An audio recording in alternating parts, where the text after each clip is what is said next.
தூத்தூர் பகுதியை பொறுத்தவரையில் அதிகமான எண்ணிக்கையில் வழக்கறிஞர்கள் இருந்தாலும் பெண் வழக்கறிஞர்களுடைய எண்ணிக்கை மிகவும் குறைவாகவே இருக்கின்றது.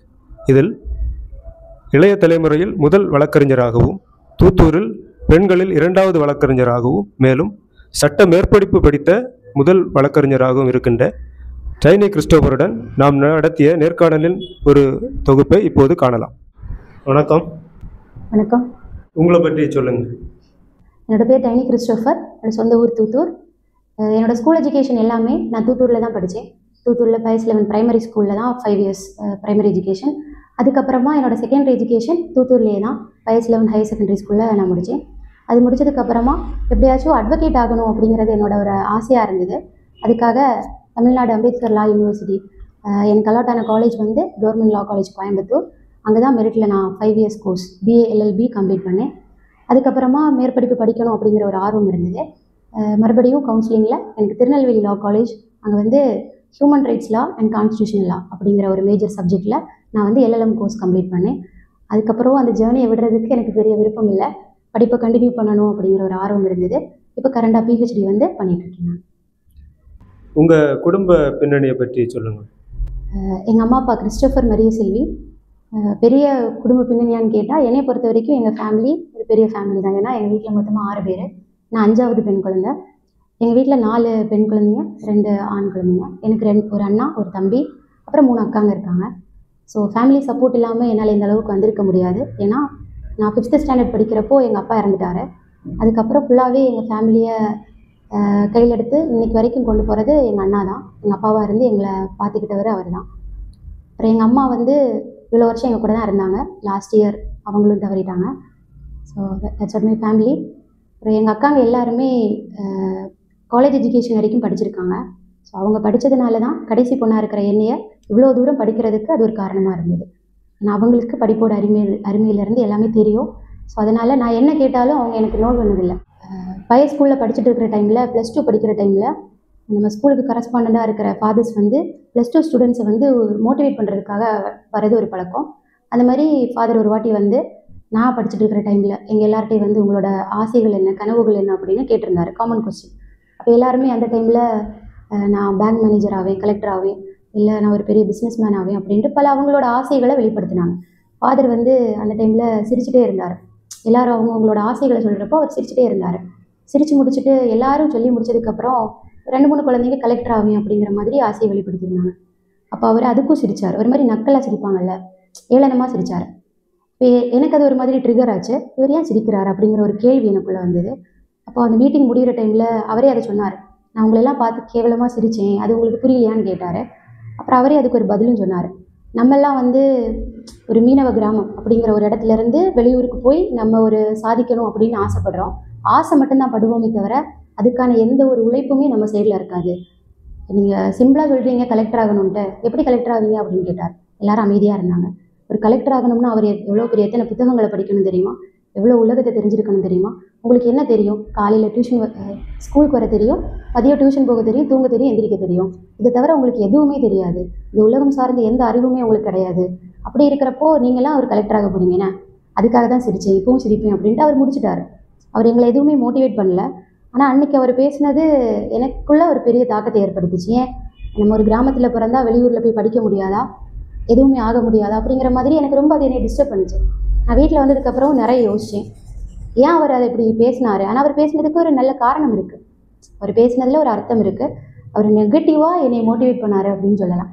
இன்றைக்கி நான் நிறைய விஷயங்கள் பண்ணுறதுக்கு ஒரு காரணம் அதுதான். அது எப்போவுமே என் கண் முன்னாடி வரும். அவர் பேசினார், அவர் ஒரு நாள் ஃபீல் பண்ணணும், நம்ம குழந்தைங்களாலேயும் முன்னாடி வர முடியும். மேபி அவர் அன்றைக்கி எங்களை பாசிட்டிவாக மோட்டிவேட் பண்ணியிருந்தா கூட இவ்வளோ நமக்குள்ள ஒரு தாக்கத்தை அது ஏற்படுத்தியிருக்காரு. அவர் அப்படி பேசினதுனால நிறைய சேஞ்சஸ் என்னோடய வாழ்க்கையில் நான் கொண்டு வந்தேன். வெளியூரில் போய் எல்லார் முன்னாடியும் படிப்புனால நம்ம பெரிய ஆளாகணும் அப்படிங்கிற ஒரு ஆர்வம் எனக்கு வந்தது. உங்களுக்கு புத்தகம் வாசிக்கக்கூடிய பழக்கம் எப்போ வந்தது, எப்படி வந்தது? என் சிஸ்டர்ஸை பற்றி இந்த இடத்துல நான் சொல்லி ஆகணும். எதுக்காகனா, சின்ன வயசில் குழந்தைங்கலாம் கார்ட்டூன் பார்ப்பாங்க, டிவி பார்ப்பாங்க, அது மாதிரி நிறைய இதெல்லாம் பண்ணுவாங்க. அப்போது பொதுவாகவே எல்லாருக்கும் ஒரு வெளியில் ஒரு டாக் இருக்கும், நியூஸ் பேப்பர் சின்ன வயசுலேருந்தே படிக்கணும். அது படிக்கணுங்கிறது எதுக்காகனா, அப்போ தான் எல்லா விஷயமும் நமக்கு தெரியும், இந்த வீடை தாண்டி நம்மளால் யோசிக்க முடியும் அப்படிம்பாங்க. ஸோ எல்லாருக்கும் தெரியும், அந்த காலத்தில் ஒரு நியூஸ் பேப்பர் வாங்குறது பெரிய அமௌண்ட் இல்லைன்னா கூட நம்ம பயப்படுவோம். சாதாரணமான ஆட்கள் நியூஸ் பேப்பர் போடுற வீடுங்கிறதே ஒரு பெரிய வீடாக இருக்கணும் அப்படின்னு யோசிப்பாங்க.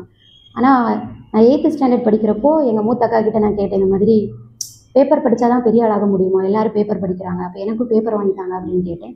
நான் கேட்டேங்கிறதுக்காகவே எங்கள் வீட்டில் நான் 8th ஸ்டாண்டர்ட்லேருந்து இப்போ வரைக்கும் ஹிந்து பேப்பர் ப்ளஸ் தமிழ்நாடு ஒரு லோக்கல் பேப்பர் அப்படின்னு 2 பேப்பர் வரும். ஸோ நான் மட்டும் இல்லை, எங்கள் வீட்டில் எல்லாருமே பேப்பர் ரீட் பண்ண ஸ்டார்ட் பண்ணோம். அதுவும் ஒரு முக்கியமான காரணம், வெளி உலகத்தை பற்றி தெரிஞ்சுக்கிறது. ஸோ இந்த இடத்துல நான் கேட்டதுமே அதை காசு அப்படின்னு பார்க்காம பண்ணி கொடுத்து எங்கள் அக்காவுக்கு ஒரு தேங்க்ஸ். அதுக்கு காரணம் அவங்க படித்ததுனால படிப்பு கண்டிப்பாக தேவை, அதுக்கு இந்த பேப்பர் ரீடிங் தேவை அப்படின்னு நினச்சாங்க.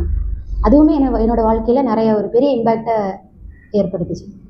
அப்புறம் இன்னொன்று, எல்லா விஷயத்துலேயுமே எல்லாருக்கும் நிறைய முன்னுதாரணம் இருப்பாங்க. லைக் நம்ம வந்து ஒவ்வொரு விஷயத்துலேயும் ஒவ்வொருத்தரை ரோல் மாடலாக எடுத்துப்போம். ஸோ அந்த மாதிரி புத்தக வாசிப்பு எனக்கு பிடிச்ச ரொம்ப பிடிச்ச ஒரு விஷயம். ஆனால் அது எனக்கு எப்படி எனக்குள்ளே ஸ்டார்ட் ஆச்சுன்னா, வெளியிலேருந்து யாரும் என்னை இன்ஃப்ளூயன்ஸ் பண்ணலை. ஃபஸ்ட்டாக எனக்கு ஒரு முதல் புத்தகம் பரிசளித்தது வந்து என்னோடய ஓன் பிரதர், என்னோடய சொந்த அண்ணா. அவர் கடலில் வேலைக்கு போகிறவர் தான். ஆனால் அந்த காலத்தில் ரொம்ப தூரத்தில் வேலைக்கு போவாங்க, ட்ரெயினில் ட்ராவல் பண்ணுவாங்க. ஸோ அவருக்கு பழக்கம் அந்த ட்ரெயின் ட்ராவலில் சும்மா போகக்கூடாது, புத்தகங்களை வாசிப்பார், நிறைய விஷயங்களை தெரிஞ்சுப்பார். பிரபாகரன் அந்த மாதிரி ஆட்களை பற்றி அவர்களோட புத்தகங்களை வாங்கி அவர் படிப்பார், 4 இடத்துல பேசுவார்.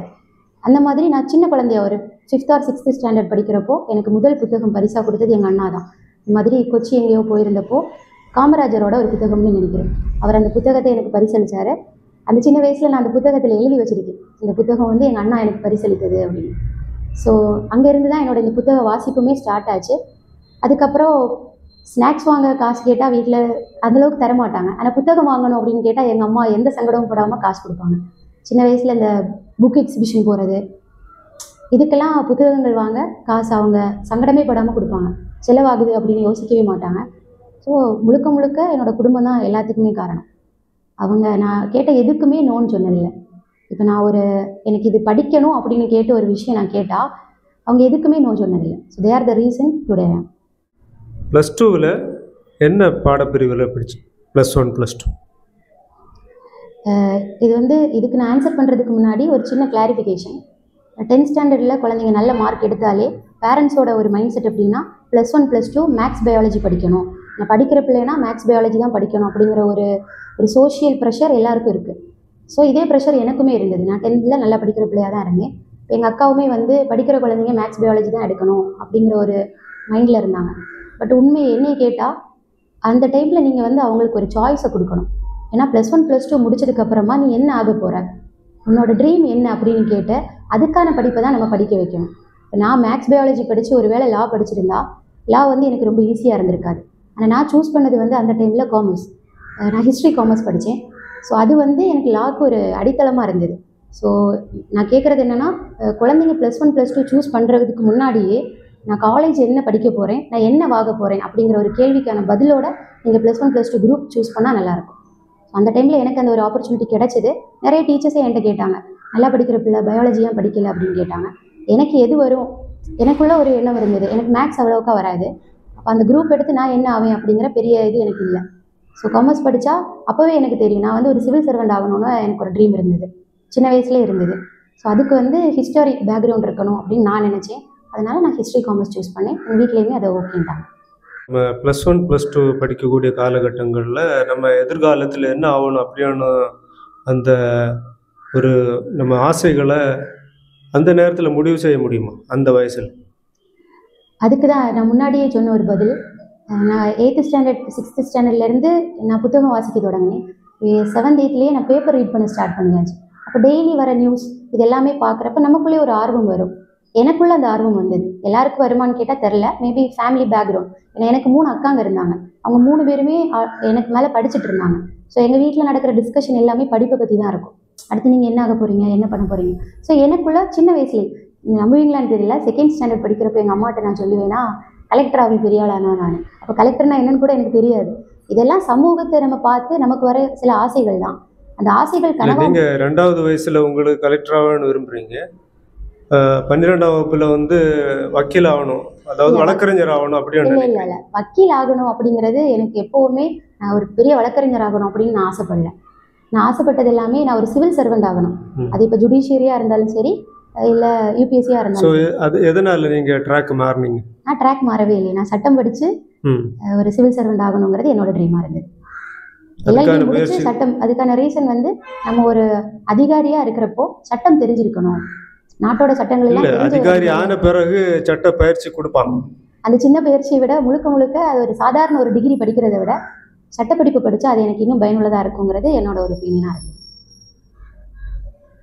இப்போ அதுக்கான ஏதாவது முயற்சிகள் பண்ணிட்டு இருக்கீங்களா? இப்போ என்னோட எல்எல்பியிலேருந்தே சிவில் சர்வெண்ட் ஆகிறதுக்காக ட்ரை பண்ணிட்டு இருக்கேன், வாய்ப்புக்காக முயற்சி பண்ணிட்டு இருக்கேன். இல்லை அப்படின்னா நீங்கள் சட்டப்படிப்புன்னு சொல்லும்போது ஒரு இளங்கலை படிப்போட முடிச்சிருக்கலாமே, ஏன் சட்டம் மேற்படிப்பு படிச்சீங்க, இன்னும் பிஹெச்டி ஏன் படிச்சுட்டு இருக்கீங்க? ஹியூமன் வாண்ட்ஸ் ஆர் அன்லிமிட்டட் அப்படிங்குவாங்க. அது மாதிரி எனக்கு வந்து உங்களுக்கு தெரிஞ்சிருக்கும், எல்எல்பிக்கு அப்புறம் எல்எல்எம். ஸோ அந்த ஒரு படிப்பு தானே படித்து முடிச்சிடலாம். எனக்கு மெரிட்டில் சீட் கிடைச்சது ரீசன் இல்லை. அதுக்கப்புறம் நீங்கள் பிஹெச்டி இன்னும் ஜாயின் பண்ணியிருக்கீங்க. படிப்போட ஆர்வம் வந்து எப்பவுமே குறையாது. இல்லை அது உங்கள் சிவில் சர்வெண்ட் ஆசைகளை டிஸ்டர்ப் பண்ணல. எனக்கு படிப்புங்கிறது நான் ஒரு ப்ரெஷராக, நிறைய பேர் கேட்பாங்க, எனக்கு அது ஒரு ப்ரெஷராக இருக்குது. I will enjoy. எனக்கு படிக்க ரொம்ப பிடிக்கும். நான் என்னோடய ஸ்டடீஸை வந்து ஒரு பேர்டனாக எனக்குமே நினச்சதில்லை. என்னோடய லைஃப் ஸ்டைலில் அது ஒன்று. இப்போ நான் ஒரு நாள் படிக்காமல் இருந்தால் அது எனக்கு அந்த நாள் வேஸ்ட்டாக தோணும். சும்மா பேச்சுக்காக இல்லை, படிக்கிறது எப்போவுமே எனக்கு ஒரு பேர்டனாக இருந்ததில்லை. பிஹெச்டினாலும் அது அவ்வளோ பெரிய பேர்டன் இல்லை. என்னோடய டே டு டே ஆக்டிவிட்டீஸில் நான் படிக்க போகிற ஒரு விஷயம் அவ்வளோதான். அது எனக்கு ஒரு பெரிய சுமையாக தோணலை. நீங்கள் சின்ன வயசுல இருந்தே ஒரு பெரிய பேச்சாளராக இந்த ஊரில் வலம் வர்றீங்க. பல போட்டிகள் வந்து இந்த ஊரில் நடத்தப்படும் போது அந்த மேடைகள் எல்லாமே நீங்கள் தான் பரிசு பெறுறீங்க. பேச்சு போட்டிகள் என்றாலே அது டைனி தான். அப்படி உள்ள ஒரு ஊரில் ஒரு இதே இருந்துட்டு அது அந்த பேச்சு திறன் எப்படி வந்தது, அந்த ஆர்வங்கள் எல்லாம் எப்படி வந்தது? அப்படி கேட்டால் முன்னாடி வெளியில் சொல்லுவாங்க, இந்த மாதிரி எங்கள் தாத்தா நல்லா பேசுவார், அதனால எங்களுக்கும் அந்த பேச்சு திறமை வந்திருக்குங்க. மேபி எங்கள் அக்காங்க அவங்கெல்லாம் ரீசனாக இருக்கும். குழந்தையா இருக்கிறப்பவே எங்கள் அண்ணா, இது சரியா தப்பான்னு தெரில, அவர் சொல்லுவார், மேடையில் பேசுகிறவங்களுக்கு தான் மரியாதை இருக்கும், எப்போவுமே அந்த இதில் மட்டும் ஆர்வம், படிப்பு அதுக்கப்புறம் மேடையில் பேசினா மரியாதை இருக்கும் அப்படிங்குவார். அதனால சின்ன வயசுலேருந்தே வேறு எந்த ஸ்போர்ட்ஸுக்கு கூட விட மாட்டார். என்னை மட்டும் அவர் ஸ்போர்ட்ஸுக்கு கூட விட மாட்டார். அப்போ சொல்லுவார், இந்த மாதிரி அது அவரோட opinion, that is not correct, ஆனால் மேடையில் பேசுகிறவங்களுக்கு ஒரு மரியாதை இருக்கும் அப்படின்னு சின்ன குழந்தையா இருக்கிறப்பவே சொல்லிக் கொடுத்து அப்புறம் எங்கள் வீட்லேயும் அப்படி தான். எங்கள் அக்கா வந்து பரிசு வாங்கணும் அப்படிங்கிறது ஒரு நோக்கமாக இருக்கக்கூடாது. இப்போ நீ ஒரு மேடையில் பேசுகிறேன்னா உன்னை 4 பேர் உன் பேச்சால் ஞாபகம் வச்சுருக்கணும். உனக்கு பரிசு கிடைக்கலைங்கிறது செகண்டரி, ஆனால் உன்னை ஞாபகம் வச்சுருக்கணும் அப்படின்னு என்னை மோட்டிவேட் பண்ணது எல்லாமே எங்கள் அக்காங்க தான். ஸோ பெருசாக ஃபஸ்ட் ப்ரைஸ் எடுக்கணும், அதுக்காக நீ நல்லா படிக்கணும், நல்லா பேசணும், அதில் அவங்களோட இன்டென்ஷனாக இருந்தது. நீ மேடையில் பேசுகிறது 4 பேருக்கு ஒன்று பிரயோஜனப்படணும், உன் பேச்சால் உன்னை ஞாபகம் வச்சுருக்கணும். மேபி அதனால் உங்களுக்கு ஞாபகம் இருக்கிறது எனக்கு சந்தோஷமாக இருக்குது. அப்படி அந்த பேச்சு போட்டிகளில் நீங்கள் பரிசு பெற்ற தருணங்களில் முக்கியமான தருணம் எதுன்னு சொல்லுவீங்க? நான் ரொம்ப சின்ன குழந்தையா இருக்கிறப்போ ஒரு 4th ஸ்டாண்டர்ட் அந்த மாதிரி டைமில் தூத்தூரில் வந்து டிசம்பர் அந்த ஒரு ஒகேஷனில் எஜுகேஷன் கமிட்டி சார்பாக ஒரு பேச்சு போட்டி, எல்லா போட்டிகளும் நடத்துவாங்க. அப்போ அந்த போட்டியில் அன்ஃபார்ச்சுனேட்லி நான் மட்டும்தான் கலந்துக்கிட்டேன். நான் நல்லா ப்ரிப்பேர் பண்ணேன், ஆனால் காம்படிட்டருங்கிறது நான் மட்டும்தான். 5 பேர் கொடுத்துருந்தாங்க, யாரும் வரல, நான் மட்டும்தான். அப்போ பேசிட்டு கீழே வந்தப்போ ஒரு மாதிரி எல்லோரும் கிண்டல் பண்ணாங்க, அவள் மட்டும் பேசி அவளுக்கு மட்டும் பரிசு, நம்ம என்ன தான் பேசினாலும் அப்படி ஒரு கிண்டல் பண்ணுவாங்க. அப்போ நான் வீட்டில் வந்து நல்லா ஃபீல் பண்ணேன், எங்கள் அக்காட்ட ஃபீல் பண்ணேன், இந்த மாதிரி எதுக்கு தான் படித்தேன், நான் போகாமல் இருந்திருக்கலாம், ஏதோ நான் மட்டும் பேசி எனக்கு மட்டும் முதல் பரிசை கொடுத்துட்டாங்களே அப்படின்னு ஃபீல் பண்ணேன். ஸோ அப்படி நான் ஃபீல் பண்ணிவிட்டு நான் அப்படியே சங்கடப்பட்டு இருந்தப்போ அன்னைக்கு அந்த ஈவினிங் ப்ரோக்ராமில் யூஸ்வலி நான் தூத்தூரில் என்ன பண்ணுவாங்கன்னா ஒரு ஸ்டூடெண்ட் ரெப்ரசன்டேட்டிவ் அப்படின்னு ஒருத்தங்களை பேச வைப்பாங்க. அப்போது அன்னைக்கு நான் பேசினது நல்லா இருந்தது அப்படின்ட்டு, நான் அப்போ ரொம்ப சின்ன குழந்தை, 4th ஸ்டாண்டர்டுங்கிறப்போ ரொம்ப சின்ன குழந்தையாக இருந்தேன். ஃபஸ்ட் டைம் என்னைய அந்த ஸ்டேஜில் உட்கார வச்சாங்க, கெஸ்ட்டு கூடவே என்னை உட்கார வச்சாங்க. அது என்னை வாழ்க்கையில் மறக்க முடியாது. நான் முதலாக என்னோடய பேச்சாலே எனக்கு அந்த ஒரு பிளேஸ் கிடச்சிது அப்படின்னு தோணுச்சு. அன்றைக்கி இன்னொரு ஸ்பெஷல் என்னென்னா, எங்கள் அப்பா அவர் அப்போ உயிரோடு இருந்தார். நான் நிறைய போட்டிகளில் கலந்து கொண்டு பரிசு வாங்குவேன்னு எங்கள் அப்பாவுக்கு தெரியும், ஆனால் ஒரு நாள் கூட நான் பேசி அவர் கேட்டதில்லை. நான் மேடையில் உட்காந்துருக்கிறப்போ ஆர்கனைசிங் கமிட்டியில் வந்து எங்கள் அக்கா இருந்தாங்க. அப்போ அவங்க வந்து அந்த மேடையில் என் காதில் வந்து சொன்னாங்க, இந்த மாதிரி அப்பா வந்திருக்காரு. அப்போ ஒரு 3000 பேர், நிறைய பேர் இருந்தாங்க அந்த டைம்லலாம், நல்ல க்ரௌடாக இருக்கும். ஆனால் எனக்கு அந்த அத்தனை க்ரௌட்லேயும் எங்கள் அப்பா எங்கேயோ ஒரு இடத்துல இருந்து நான் பேசுகிறத ஃபஸ்ட் டைம் கேட்க போகிறாருங்கிற ஒரு சந்தோஷம் எல்லாமே இருந்தது. ஸோ அந்த ஒரு நிகழ்வை இப்போ வரைக்கும் என்னால் மறக்க முடியாது. அன்றைக்கி நைட் எங்கள் அப்பா எங்கள் அம்மாட்ட வேறு சொல்லியிருந்தாராம், புள்ள நல்லா பேசுது, பெருசாக நான் வக்கீலாக வரும்னு என் ஃப்ரெண்ட்ஸ்லாம் சொன்னாங்கன்னு. ஸோ அவரோட கனவு இன்றைக்கி நிறைவேறினதுலேயே எனக்கு ரொம்ப சந்தோஷம். ஒரு பேச்சு போட்டியில் பரிசு பெறதுக்கு பேச்சு திறன் மட்டும் இருந்தால் போதுமா, வேறு என்னென்ன? லிட்ரேச்சர் கணக்காக யோசிச்சா சொல்லுவாங்க, பேச்சின் தொடக்கம் நன்றாயிராவிட்டால் கேட்பவருக்கு பேச்சினை குறித்து ஒரு நல்லெண்ணம் தோன்றாது அப்படிம்பாங்க. So it's about a body language. இப்போ நான் பேசுகிறப்பவும் நிறைய பேர் எனக்கு அட்வைஸ் பண்ணியிருக்காங்க, நம்ம ஒரு விஷயத்தை பைஹார்ட் பண்ணி பேசி ஒப்பிக்கிறதுல இல்லை, பரிசு வாங்குறதுல இல்லை, நம்ம பாடி லாங்குவேஜ்னு ஒன்று இருக்குது. நம்ம வந்து அந்த பேச்சை நம்மளா பேசுகிற மாதிரி பேசணும். நம்ம எல்லாருமே ப்ரிப்பேர் பண்ணிட்டு தான் வருவாங்க, ஆனால் நம்ம பாடி லாங்குவேஜ் ப்ளஸ் எப்படி தொடங்குறோங்கிறது இருக்குது. அதுதான் நான் இது வரைக்கும் பார்த்தது. இப்போது முன்னாடி நம்ம ஒரு பேச்சாளராக இருந்தோம், இப்போ வந்து அதை நடத்துகிற ஒரு ஸ்டேஜில் வந்துட்டோம். இப்போ நான் ஆடியன்ஸாக இருந்து யோசிச்சாலுமே அப்படி தான் யோசிப்பேன். சும்மா ஏதோ கதை கதையாக பேசுகிறாங்க அப்படின்னா நமக்குமே அதை கேட்க தோணாது. சில பேரோட பேச்சு மட்டும் கேட்டே இருக்கணும்னு தோணும். அதுக்கு ரீசன் அவங்களோட body language, the using of words அப்படிம்பாங்க. That is a reason. இப்படிப்பட்ட பயிற்சியை நீங்கள் வந்து இப்போ இளம் தலைமுறைக்கு அதே மாதிரி ஏதாவது பயிற்சிகள் கொடுத்துட்ருக்கீங்களா? பேச்சு போட்டியில் வரக்கூடியவங்களுக்கு கலந்து கொள்ள. இப்போ ஊரளவில் பார்த்தா ஒரு 4-5 குழந்தைங்க, சின்ன குழந்தைங்க இருக்காங்க. எந்த காம்படிஷன் வந்தாலும் அவங்களுக்கு நான் ரைட்டிங்ஸ் எழுதி இப்படி தான் பேசணுங்கிற மாதிரி பேச்சு மொழியை வந்து அவங்களுக்கு நான் இது பண்ணி கொடுத்துருக்கேன். நிறைய பேருக்கு இப்போல்லாம் ஆர்வம் இல்லை, ஆனால் பேரண்ட்ஸ் ரொம்ப ஆர்வமாக இருக்காங்க. முன்னெல்லாம் நாங்களாக, இப்போ நான் நல்லா பேசினேன்னா அதுக்கு காரணம் என்னோடய பேரண்ட்ஸுங்கிறத தாண்டி என்னோடய சிப்ளிங்ஸ் கூட பிறந்தவங்க தான். ஆனால் இப்போ வந்து பேரண்ட்ஸ் ரொம்ப ஆர்வமாக இருக்காங்க, என் குழந்தை நல்லா பேசணும். ஸோ கொஞ்சம் நம்ம சில அமைப்புகள் மூலமாக கொண்டு வந்தால், இப்போ எல்லாருமே ஆர்ட்ஸுக்கு கொண்டு வருவாங்க, இதுவுமே ஒன் ஆஃப் தி ஆர்ட்ஸ் தான். இது வரைக்கும் இந்த பயிற்சி மையம் இல்லை. இப்போ நீங்கள் சொன்னது எனக்கு ஒரு நல்ல ஐடியாவாக இருக்குது. ஒரு ப்ராக்டிஸ் கொடுக்கலாம். பேரண்ட்ஸ் ரொம்ப ஆர்வமாக இருக்காங்க. நீங்கள் சட்டம் படிக்கும்போது முதல் பிபிஎல்லா எல்எல்பியா? பிஏஎல்எல்பி. பிஏஎல்எல்பி அந்த காலகட்டத்தை பற்றி சொல்லுங்கள். அந்த கல்லூரி வளாகங்கள் அங்கே உள்ள நடைமுறை, ஏன்னா கலைக்கல்லூரி மற்ற தொழில்நுட்ப கல்லூரிகள் இருக்குது, இதே மாதிரி உங்கள் சட்டக்கல்லூரிகள் இருக்குது. இந்த சட்டக்கல்லூரிகளுக்குள்ள மாணவர்கள், ஆசிரியர்கள், அந்த நடைமுறைகள் எப்படி இருக்குன்னு சொல்லுங்கள். நல்ல கேள்வி. ஏன்னா இதுக்கான பதில் நிறைய குழந்தைங்களுக்கு ஒரு பாடமாக இருக்கும். காரணம், நம்ம எல்லாருமே, இப்போ நான் வந்து படித்தது எல்லாமே நம்ம உள்ளூருக்குள்ளாடி. இப்போ நான் படிக்கிறப்போ எனக்கு இப்போ ஃபஸ்ட் ரேங்க்னு வச்சுக்கோங்க. இதுவே நம்ம சிட்டிக்குள்ளே போனால் அங்கே வந்து ஜஸ்ட் பாஸ் ஆவாங்கல்ல, அந்த ஸ்டூடெண்ட்ஸும் இங்கே ஃபஸ்ட் மார்க் வாங்குற ஸ்டூடெண்ட்டும் ஒன்று. அது எப்படின்னா, அவங்க ஜஸ்ட் பாஸாகவே இருந்தாலும் அவங்களோட நாலேஜ் வந்து ரொம்ப வைடு. இப்போ லா காலேஜுங்கிறப்போ அங்கே வரவங்க எல்லாருமே மெரிட்டில் வருவாங்க. எல்லாருமே எல்லா ஸ்கூல் ஃபஸ்ட் எடுத்து அந்த மாதிரி மெரிட்டில் வரவங்க தான். இப்போ என் பேட்சில் வந்து லீஸ்ட் மார்க்குங்கிறது யாருக்குன்னா 89% மார்க் லீஸ்ட் மார்க்குங்கிறது. ஸோ எல்லாருமே படித்த குழந்தைங்க தான். ஆனால் அங்கேயுமே எல்லோரும் அரியர் வாங்குறாங்க, இதெல்லாம் நடக்குது. அதுக்கு காரணம் என்னென்னா அந்த ஸ்ட்ரக்சர் தான். நீங்கள் சொன்ன மாதிரி ஆர்ட்ஸ் காலேஜ் வந்து ஃபுல்லாக ஸ்டடி ஓரியன்டாக இருக்கும், பட் ப்ரொஃபஷனல்ஸ் அப்படி இருக்காது. அங்கே எந்த என்ஜாய்மெண்ட்டுமே இருக்காது. நான் 5 இயர்ஸ் அங்கே படித்தேன்னா ஒரு செலிப்ரேஷன் கூட அங்கே நான் பார்த்ததில்லை, எந்த செலிப்ரேஷனும் பார்த்ததில்லை. அதுவே செலிப்ரேஷனாக இருந்தால் என்ன பண்ணுவாங்கன்னா, ஜஸ்ட் ஒரு ஒரேட்ரி கிளாஸ் வைப்பாங்க, வேறு டான்ஸ் அந்த மாதிரி எதுவுமே இருக்காது. அது ஒரு மாதிரி நம்மளை அந்த 5 இயர்ஸ்லேயே நம்ம வந்து ஒரு அட்வொகேட் அப்படிங்கிற ஒரு ஃபீலை நமக்கு கொடுப்பாங்க. We are not a students, we are lawyers. அப்படி இருக்கும்போது மன அழுத்தங்கள் ஏற்படும் அல்லவா? மற்ற எந்த கலையிலையும் ஈடுபாடு இல்லாமல் ஒரே பேச்சு பேச்சு பேச்சு அப்படி. மன அழுத்தம்னு இல்லை, நமக்கு ரொம்ப பிடிச்சிரும்.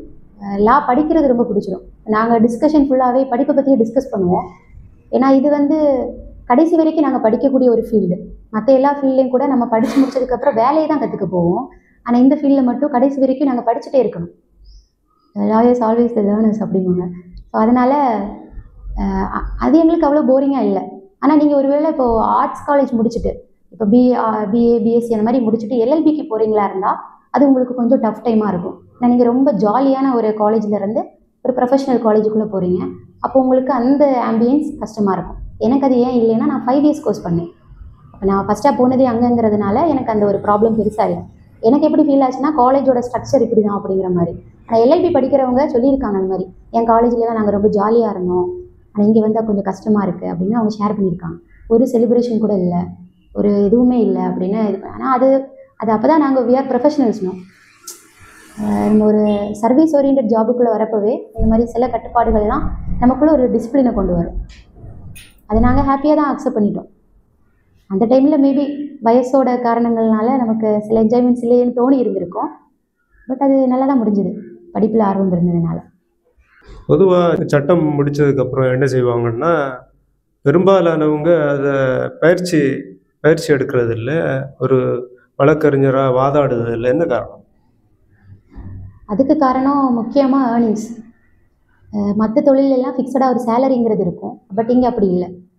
சில வழக்கறிஞர்கள் வந்து ஒரு மாதத்தில் அதிகமாக சம்பாதிக்கிறவங்களும் இருக்காங்க, 0 லெவலில் எதுவுமே சம்பாதிக்காதவங்களும் இருக்காங்க. ஸோ அது வந்து அவங்களா விருப்பப்பட்டு இந்த முடிவு எடுத்திருக்க மாட்டாங்க. எனக்கு தெரிஞ்சு இந்த முடிவெடுக்கிற எல்லாருமே இந்த peer pressure, social pressure one of the reasons. ஏன்னா எல்லாரும் என்ன நீ 5 வருஷம் படித்த 10 ரூபா கூட சம்பாதிக்க மாட்டேங்கிற அப்படின்னு ஒரு மாதிரி ஏளனமாக பேசுவாங்க. ஏன்னா எங்களோட ப்ரொஃபஷனுங்கிறது ஒரு சர்வைவலுக்கே ஒரு 10 வருஷம் கிட்டத்தட்ட எடுக்கும். நம்ம அதில் ஒரு இதாகணும், கால் பதிக்கணும்னா அந்த 10 வருஷம் ஒரு ஃபேமிலியோட சப்போர்ட்டுங்கிறது ரொம்ப அவசியம். இப்போது பெண்களை எடுத்துக்கிட்டால் சரி ஓரளவுக்கு சப்போர்ட் இருக்கும், பெண்களுக்கு இருக்கும். ஆனால் பசங்களை எடுத்துக்கிட்டால் அவங்களுக்கு குடும்ப பொறுப்புங்கிறது ஒன்று இருக்கிறதுங்கிறதுனால ஒரு மந்த்லி ஏர்னிங்ஸ் அவங்களுக்கு தேவை. அது இங்கே மிஸ் ஆகுது. மேக்ஸிமம் நாங்கள் ஜூனியர்ஸ், இப்போ நாங்களாம் ஒரு ஜூனியர்ஸாக இருக்கிறப்போ ஸ்டைஃபண்டே கொடுக்க மாட்டாங்க. டெய்லி நம்ம அங்கே போய் நம்ம வேலை பார்ப்போம், நம்ம இப்போ பஸ் ஃபேர்லேருந்து எல்லாம் கொடுத்து போவோம். ஆனால் எதுவுமே இல்லை அப்படிங்கிறப்போ மனதளவுலேயே நமக்கு கொஞ்சம் கஷ்டமாக இருக்கும். இதுக்காக நம்ம படித்தோம் அப்படிங்கிற மாதிரி தோணும். ஆனால் நமக்கு தோன்றது கூட ஓரளவுக்கு பொறுத்துக்கலாம். பட் இந்த society one of the main reasons. இங்கே லா முடித்த உடனே நம்ம கோர்ட்டில் போய் வாதாடலாமா? நம்ம படிப்பு முடிச்சதுக்கப்புறமா கோர்ட்டில் நம்ம பாரில் என்ரோல் பண்ணுவோம். என்ரோல்மெண்ட் முடிச்சதுக்கப்புறமா நம்ம அட்வொகேட் ஆயிடுவோம். அப்போ அட்வொகேட் ஆனதுக்கப்புறம் பார் கவுன்சிலில் வெறுமனே போய் என்ரோல் பண்ணலாமா? இல்லை ஏதாவது டெஸ்ட் இருக்கா? அதுக்கு ஒரு ப்ரொசீஜர்ஸ் இருக்குது. சில ப்ரொசீஜர்ஸ், இப்போ போலீஸ் வெரிஃபிகேஷன் டெஸ்ட் கிடையாது, டெஸ்ட் இருக்குது. இப்போ நீங்கள் வந்து ஃபஸ்ட்டு என்ரோல் ஆனதும் டெம்பரரியாக மெம்பர் ஆவீங்க. அந்த எக்ஸாம் பாஸ் பண்ணால் தான் மெம்பர் ஆவீங்களான்னு கேட்டால் அப்படி கிடையாது. டெம்பரரி கார்டு உங்களுக்கு கொடுத்துருவாங்க, டெம்பரரி அட்வொகேட். 2 இயர்ஸ் அதுக்கு வேலிடிட்டி இருக்குது. அந்த 2 வருஷத்துக்குள்ளாடி நீங்கள் வந்து ஆல் இண்டியா பார் எக்ஸாம் பாஸ் பண்ணணும். ஆல் இண்டியா பார் எக்ஸாம் பாஸ் பண்ணதுக்கப்புறம் பெர்மனன்ட் கார்டு உங்களுக்கு கிடைக்கும். அப்படி நீங்கள் அந்த எக்ஸாம் ஒருவேளை பாஸ் ஆகலைன்னா அந்த டெம்பரரி கார்டு கேன்சல் ஆகும். we are no more practicing advocate. அது பாஸ் ஆனால் நம்ம ஹைகோர்ட்டு சுப்ரீம் கோர்ட் வரைக்கும் வாதாடலாம். எங்கே வேணால் வாதாடலாம். எதனால் உங்கள் ஆஃபீஸுக்கு கிறிஸ் லா ஃபார்ம் அப்படின்னு பேர் வச்சுருக்கீங்க? மற்ற எல்லா தொழிலையுமே இல்லாத ஒரு ஸ்பெஷாலிட்டி எங்கள் வழக்கறிஞர் தொழிலில் உண்டு. ஏன்னா அக்யூஸ்டுக்காக ஆஜராகிறதும் ஒரு வழக்கறிஞர் தான், விக்டிமுக்காக ஆஜராகிறது ஒரு வழக்கறிஞர் தான். இப்போ 2 பக்கமும் நிற்கக்கூடியது வழக்கறிஞர்கள் தான். ஸோ அப்படி இருக்கிறப்போ சொசைட்டியில் எல்லாருக்கும் ஒரு இது உண்டு. வழக்கறிஞர்கள்னாலே ஏதோ ஒரு சாத்தான் மாதிரி, ஈவில் டீமோன் அப்படிம்பாங்க. என் டைமே நிறைய பேர் கேட்டிருக்காங்க, வழக்கறிஞராக படிக்க போகிறேன் அப்படின்னு சொன்ன டைம்லேயே ஏதோ நம்மளை ஒரு தப்பானவங்களாக பார்க்குற மாதிரி இருந்தது. இப்போ நான் எனக்குள்ளே இது ஒரு பயம் இருந்தது, படிக்கிற டைமில் ஒரு சின்ன பயம் இருந்தது. முதலாக கோயம்புத்தூரில் படிச்சுட்டு இருந்தப்போ நிக்கோலாஸ் அப்படிங்கிற ஒரு சீனியர்கிட்ட நான் ஒர்க் பண்ணிட்டு இருந்தேன். ஃபஸ்ட்டு அவர்கிட்ட தான் நான் இன்டர்ன்ஷிப் பண்ணிட்டு இருந்தேன். இப்போ சார்கிட்ட நான் இதே கேள்வியை கேட்டேன், சார் நம்ம அட்வொகேட்னாலே வெளியில் இந்த மாதிரி நம்மளை ஒரு மாதிரி பேசுகிறாங்க சார், அது கேட்குறப்போ மனசு கஷ்டமாக இருக்குது அப்படின்னப்போ அவர் எனக்கு அழகாக ஒரு பதில் சொன்னார். இந்த உலகத்தில் எல்லாருமே மனிதர்கள் தான். அந்த மனிதனை நீ நல்ல மனிதன் இல்லை நீ கெட்ட மனிதன் அப்படின்னு சொல்ல நம்ம யார்? கடவுளே அது என்னால் முடியாதுன்ட்டாரு. அப்போ நீங்கள்லாம் யார் அப்படின்னு கேட்டார். அப்போ எனக்கு அதுக்கு ஒரு பதில் இல்லை.